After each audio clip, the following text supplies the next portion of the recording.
Como esperado, a série fez mudanças. Algumas eu gostei, outras eu fiquei com medo, mas sendo sincero, eu já tô com saudade do Pedro Pascal. Fala pessoal, eu sou o Pedro e eu tô muito feliz de poder voltar com esses vídeos logo após o episódio. A HBO nessa semana poder essa força, deu pra ver e rever o episódio várias vezes, fazer tudo com calma, com tranquilidade e cara, faz total diferença. Aqui nesse vídeo eu vou analisar mais a série em si, mais o que o episódio apresentou. Eu vou evitar comparar com o jogo, comparar com o que vai acontecer, isso tudo vai ser no vídeo de detalhes que sai amanhã, que vai ser exatamente como vocês já estão acostumados, como eu fiz nas últimas 2 semanas. Mas aqui nessa análise eu vou focar mais na série em si, combinado? Bom, como esperado, esse episódio foi um pouco mais calmo, mais tranquilo, mais sobre o luto. E tinha que ser assim mesmo. A gente que tá vendo a série tem que sentir o peso da morte do Joel, que não foi uma morte comum, não só pela morte em si, não só como foi, mas também foi o Joel, foi o protagonista que morreu,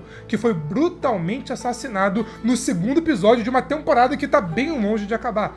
Então assim, esse episódio, mesmo tendo salto temporal, soube trabalhar muito bem isso, soube trabalhar o peso da morte do Joel e como a morte do Joel tá afetando a Ellie. A Ellie, cara, ela ficou traumatizada. Aquela cena dela acordando no hospital e tendo uma crise de pânico, mano, aquela cena não só foi muito bem atuada, bem dirigida, mas ela tem um significado muito importante. A Ellie acordou no hospital e caiu na real. Aquilo que ela teve não foi um sonho, não foi um pesadelo. Foi de verdade. O Joel foi brutalmente assassinado na frente dela e o Joel morreu. E quando ela cai na real que o Joel morreu, que aquilo foi de verdade, ela tem uma crise de pânico ao ponto de terem que sedar ela pra tranquilizá-la. Ao ponto dela ficar 3 meses no hospital só pra se recuperar, ao ponto de poder sair e poder voltar a viver normalmente. O grande impacto que vai mudar toda a vida da Ellie não foi apenas a morte do Joel, mas a forma que o Joel morreu vai traumatizar a Ellie pro resto da sua vida e ela jamais vai esquecer aquelas cenas. Essa escolha da história avançar por 3 meses, ela parece a curto prazo que é coerente, tipo assim, é coerente mesmo, porque a Ellie ficou tão estragada, tão traumatizada, tão abalada pela morte do Joel, que demorou 3 meses não pra se recuperar, porque ela não se recuperou, só pra poder se sentir um pouco melhor ao ponto de voltar a viver a sua vida. Antes da Ellie ter alta, ela conversa com a Gale, e como a Gale reconhece, a Ellie mentiu. A Ellie fala que, nossa, aquela foi a última vez que eu falei com o Joel, eu vi ele na sacada, eu fui pro meu quarto e acabou. No dia seguinte ele morreu. Mas é mentira. E isso não é spoiler, porque a Ellie falou no segundo episódio que era mentira. Ela falou que se entendeu com o Joel, que conversou com ele. E a Gale sabe que eles conversaram de novo, que eles se entenderam, que houve uma outra conversa entre o Joel e Ellie, mas a Ellie tá escondendo. A Ellie, cara, ela não adianta, ela é assim, ela é igual o Joel, ela não consegue se abrir. Da mesma forma que o Joel no primeiro episódio foi na terapia, ele não conseguiu se abrir. Ele até queria falar sobre o que aconteceu, sobre, porque ele e a Ellie brigam, mas ele não consegue. E a Ellie, até sendo um espelho do Joel, também não consegue. Então ela fala, não, tá tudo bem, passei, tô tranquilo, tô recuperada, tô renovada. A Gale até fala, pô, queria que todo mundo tivesse sua saúde mental. Mas aí quando a Ellie sai do quarto, a gente vê o semblante dela mudando totalmente. E, pô, a Bella Ramsey merece parabéns. Ela sai do quarto sorrindo e depois a cara dela vai ficando com raiva, com ódio, e depois fica uma cara triste de uma pessoa que tá mal mesmo. A Bella Ramsey, cara, um espetáculo de atuação. A primeira coisa que a Ellie faz assim que sai do hospital é visitar a casa do Joel. Ela nem vai pra sua casa, que é a sua garagemzinha, não, ela vai pra casa do Joel. A gente vê que tem várias flores ali mortas e tal. No jogo acontece a mesma coisa, mas como tem o salto temporal, as flores morreram, envelheceram, acontece. A gente vê que a casa do Joel foi muito esvaziada, tiraram muitas coisas dali. A gente vê o antigo quarto da Ellie. A gente vê a Ellie pegando o revólver do Joel e levando pra sua missão em Seattle, até pra carregar um pouco do Joel consigo. E essa cena aí, dela vendo a jaqueta do Joel e chorando, pô, é uma cena impactante, sabe? Mas quando ela tá chorando, ela é interrompida pela Dina. Esse arco da Dina aqui foi uma coisa nova na história e eu gostei. Acrescentou mais camadas pra personagem. Enquanto a Ellie tava no hospital, a Dina ia lá, visitava ela, elas conversavam. Então assim, já mostrando que a Dina gosta da Ellie, até um pouco mais do que apenas a amizade, como ela flerta, no final do episódio, mas dá uma dica de que a Dina não desistiu da Ellie, ainda mais vendo o que a Ellie passou, sabe? Mas aí a Dina fala que escondeu a verdade da Ellie. E nessa hora, não tem como falar que a Dina estava errada. A Dina sabia que assim que ela contasse pra Ellie tudo que ela sabe, a Ellie largaria tudo e ia atrás de vingança em Seattle, que foi exatamente o que ela fez, sabe? Até demorou um pouquinho pra tentar fazer da maneira certa, mas, pô, ela foi em busca da Ellie imediatamente. Então imagina se a Ellie, naquele estado que a gente viu, ela acordando traumatizada, tendo uma crise de pânico, imagina se a Ellie naquele estado saísse em busca de vingança. Ela iria surtar, iria morrer num passo. Então é por isso que a dupla Dina e Ellie funciona tão bem. A Ellie é o músculo, a força, mas a Dina é o cérebro. A Dina tá ali sendo a parceira da Ellie até pra controlar a Ellie, pra não deixar a Ellie tomar decisões estúpidas e tomar decisões sem pensar direito, sabe? É por isso que, tipo assim, nesses 3 meses que a Ellie ficou no hospital, a Dina estudou Seattle, se preparou, viu as rotas, organizou tudo para, quando a Ellie saísse, ela falasse: Ellie, isso, vamos fazer assim, assim, assado, pá, pá, pá, pum.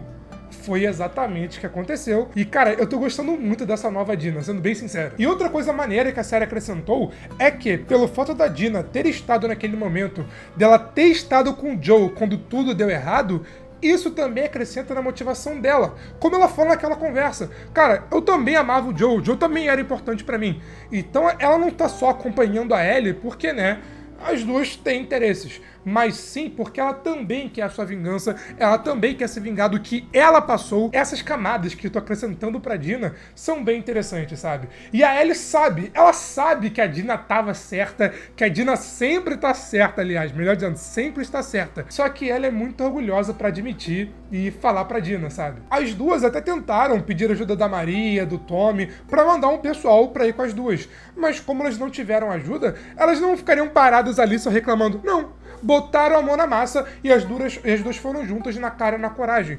E uma mudança nova foi: as duas contaram com a ajuda do Seth.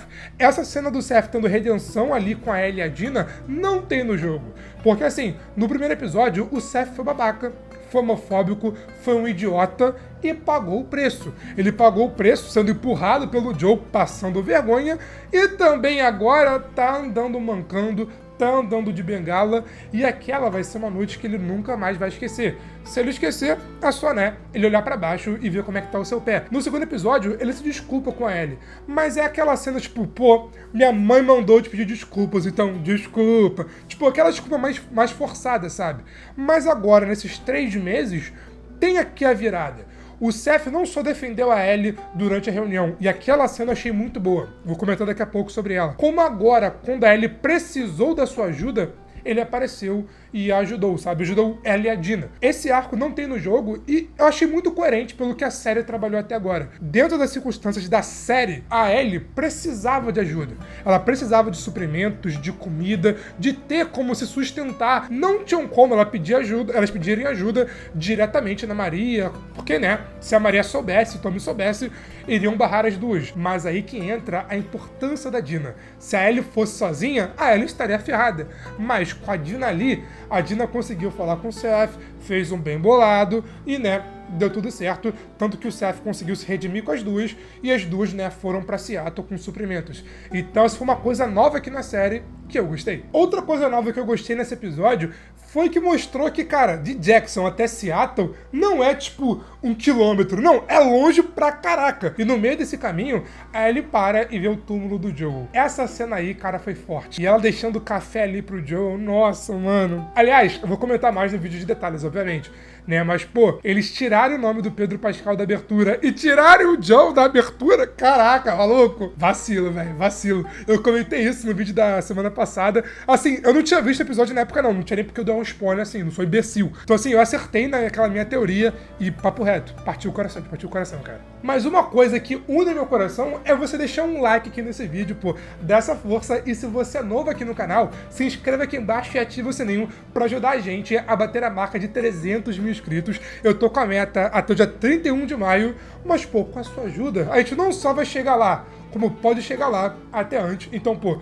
me dá essa força e amanhã tem mais vídeo, então fique ligado. No caminho, quando as duas param de noite pra descansar no meio da chuva, a Dina fala com a Ellie que, olha, eu não tava tão bêbada na hora do beijo. A Ellie nem tava chapada, a Dina tava meio altinha, melhor dizendo, mas ela mesma fala que não tava tão bêbada, que não é aquela bebedeira que você esquece que rolou na noite anterior. Inclusive, eu passei por isso antes de The Last of Us e, cara, é horrível. Ressaca não é legal, adolescente. Mas, enfim, já flertando no modo, tipo assim, se tu quiser de novo, eu quero. Mas aí a Dina, ela também... A Dina é safada, cara. Ela é provocativa. Ela dá a entender o famoso, se tu quiser, eu quero. Mas e depois, ela fala que tá com o Jess. Ela ficou naquela... Mulher complicada, né, cara? Mas essa cena, pra mim, passou uma mensagem muito clara. A série não vai trabalhar o arco da Dina e a Ellie ficando juntas, assim, de uma hora pra outra. Como é no jogo, tipo, elas já vão pra Seattle, pô, 100% coladas. Aqui não. Aqui a Dina tá com o Jesse, mas também tá flertando.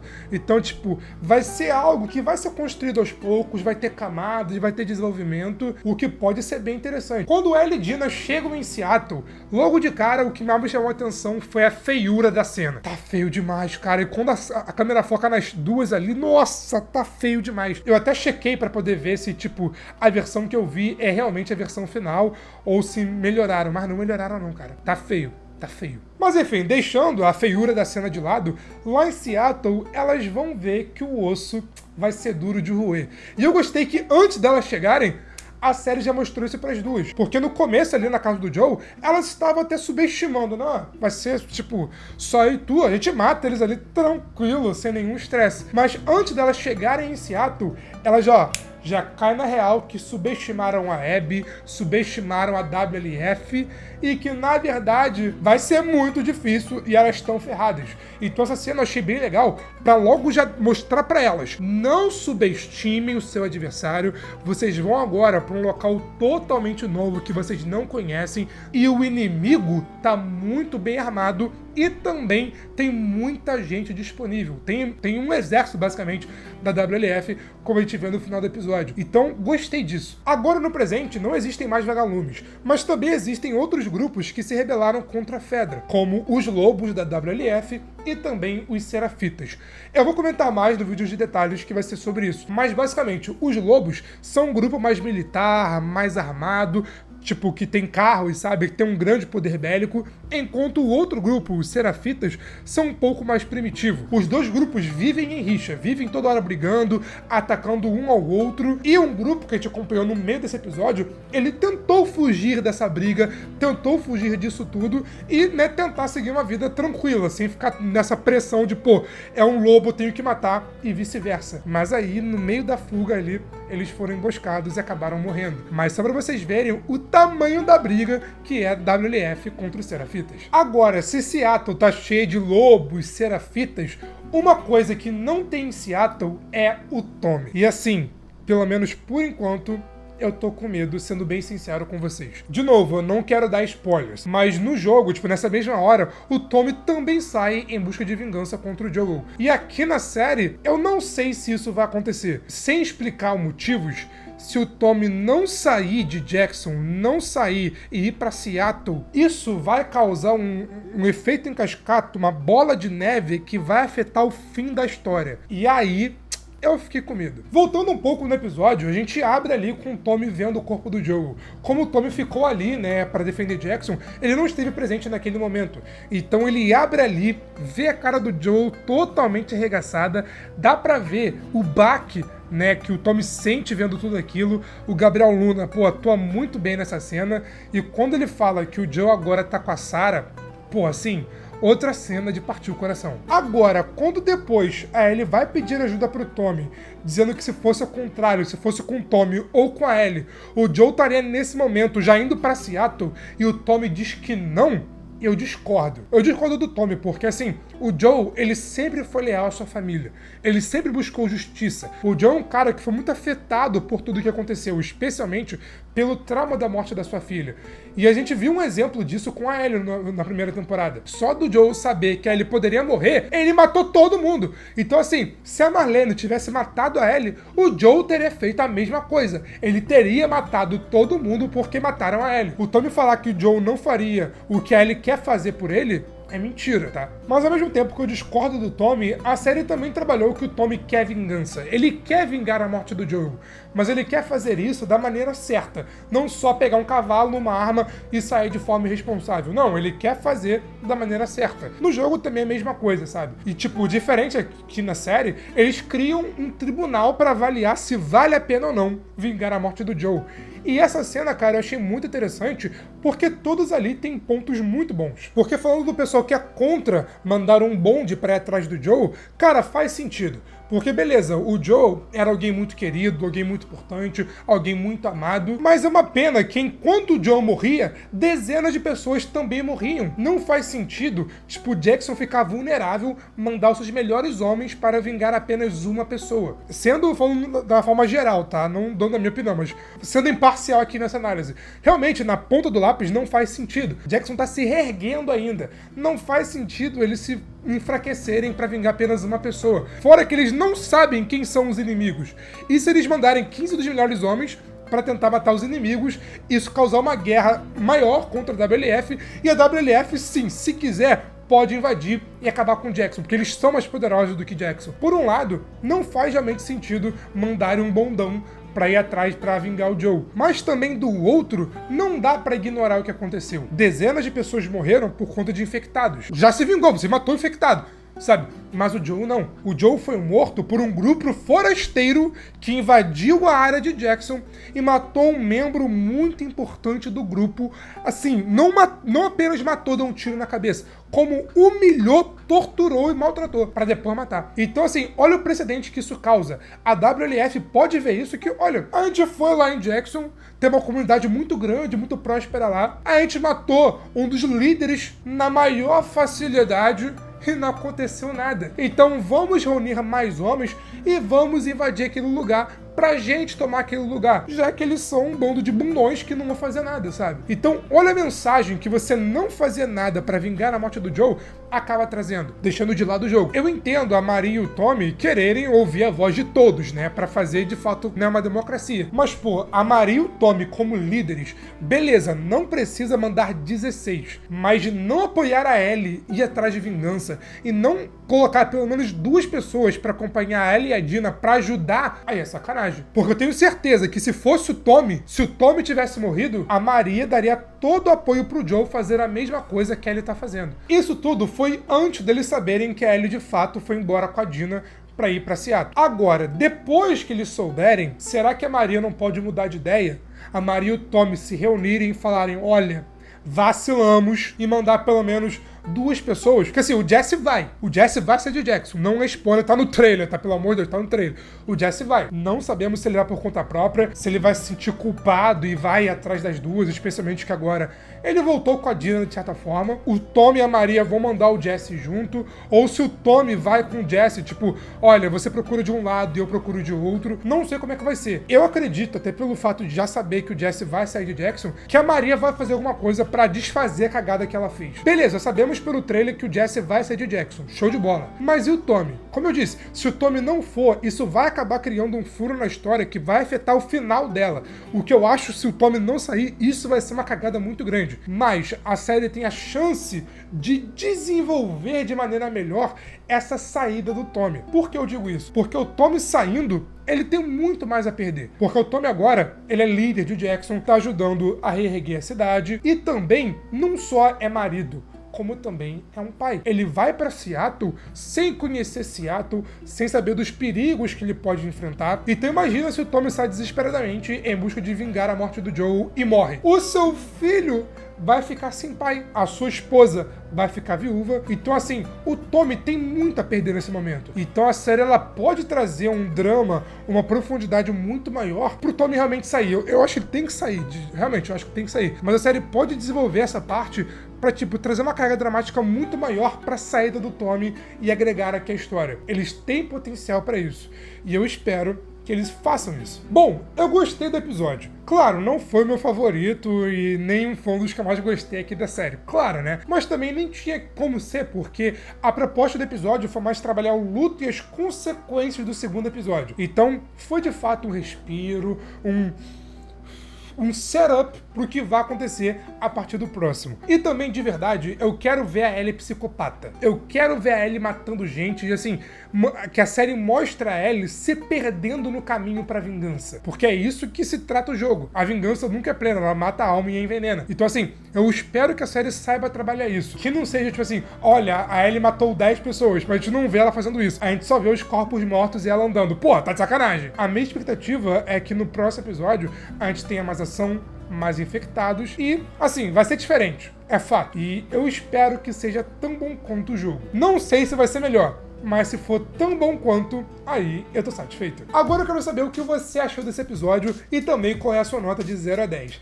Deixa aqui nos comentários. E enquanto agora sim que você tá vendo esse vídeo, eu tô fazendo vídeo de detalhes, ou dependendo se você tá vendo após a hora do almoço na segunda-feira, eu já fiz o vídeo. Aqui eu faço todos os detalhes do segundo episódio, o vídeo mais completo do episódio. Esse vídeo, cara, tá bom demais. Enquanto aqui eu comento curiosidades sobre a Caitlyn Dever, a Abby, que vai voltar no quarto episódio. Mas foi isso, e eu te vejo na próxima. Valeu, falou e fui!